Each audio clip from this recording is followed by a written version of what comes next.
माता सबरी के घर में ढेर सारे खस्सी, हिरन, खरगोश इत्यादि बंधे हुए मिले। सबरी ने माँ से पूछा, माँ, इन सब पशुओं को क्यों बांधा गया है? सबरी के माँ ने कहे, तुम्हारी शादी होने वाली है, इसलिए आने वाले मेहमानों को इन्हें काट कर मांस बनाकर खिलाया जाएगा। सबरी मन ही मन बड़ी दुखी हुई कि मेरे विवाह में इतने पशु कटेंगे, इससे अच्छा जो है मैं विवाह ही नहीं करूं। और सभी पशुओं को मुक्त कर देती है। सभी पशु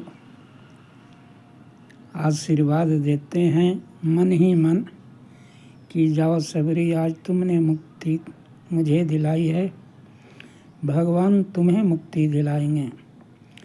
इस प्रकार सबरी जंगल में भाग जाती है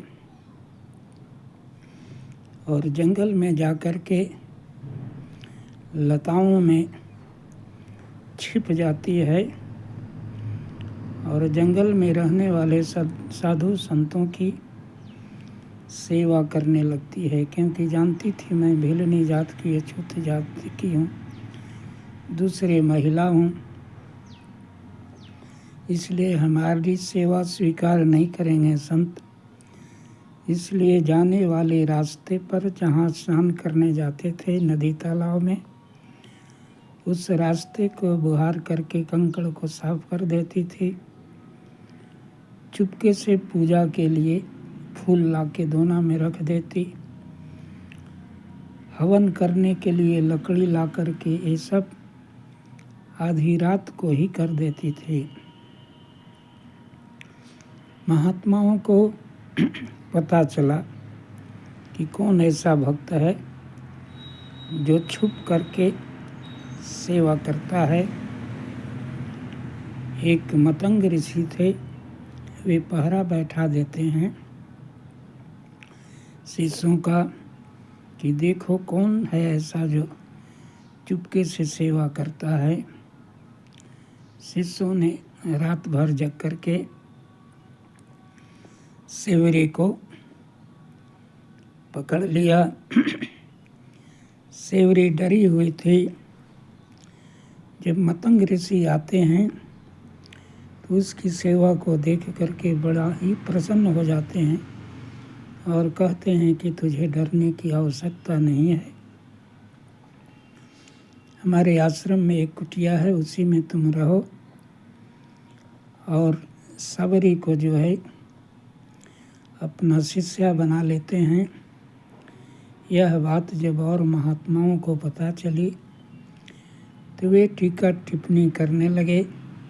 एक तो अछूत भीलनी, दूसरे औरत, तीसरे अपने आश्रम में रखे हुए हैं। यह मतंग ऋषि अच्छा नहीं किए, लेकिन वे टीका टिप्पणी का परवाह न करते हुए उस भक्ता की रक्षा किए और दीक्षा भी दिए। कुछ वर्षों बाद ही गुरु के लिए विमान आता है और स्वर्ग के लिए प्रस्थान करते हैं। सबरी दुखी हो जाती है तो कहते हैं तुम दुखी मत हो, हम तो खुद भगवान के लिए यहाँ जा रहे हैं।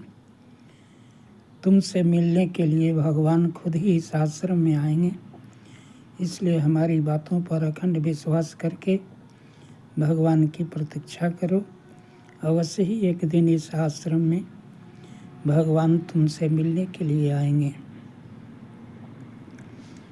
एक बार ऐसा हुआ कि सबरी जो है रास्ता बुहार रही थी और कुछ छोटे छोटे पत्थर छिटक करके महात्माओं के पैर में लग गए। महात्मा लोग बड़ी भला बुरा कहे सबरी को और नहाने गए तो तालाब का पानी जो है पूरा कीड़ा पड़ गया, गंदा हो गया।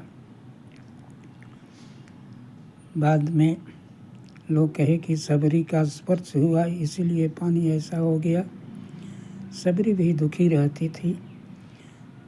कुछ ही दिनों के बाद जब राम जी आए तो महर्षि लोग से पूछे कि सबरी कहाँ रहती है। वे लोग सोचे कि हम लोग महात्मा हैं, तपस्या करते हैं, हमारे आश्रम में आएंगे भगवान। लेकिन भगवान सीधे पता पूछ करके सबरी के यहाँ जाते हैं और सबरी को नवधा भक्ति प्रदान करते हैं। महात्माओं ने कहा कि सबरी के स्पर्श से तालाब में कीड़े पड़ गए हैं। राम जी बोले कि सबरी के स्पर्श से नहीं, सबरी के अपमान से कीड़े पड़े हैं।